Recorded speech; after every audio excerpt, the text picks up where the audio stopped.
Today we'll talk about how can you enable purchases and ATMs notifications on your Qanda app. We're going to figure out the solution or know how you can do that on your app. So you just follow these ways, then it's going to work with you. So all you have to do, you just go down, click here on menu down here, and you just click on it. So then it's going to take you to this list. It's going to show for you like this here. Then all you have to do now, you just go here above this sign, click on it. So then it's going to take you to this list here. It's going to show for you like this. You come here to push notification settings, click on it.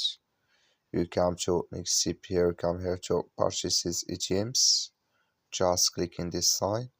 Like you see, this color show for us. That's been here purchases ATMs enable with us now. That's all you have to do. That's all. Thank you for watching. Don't forget to support us by like and subscribe.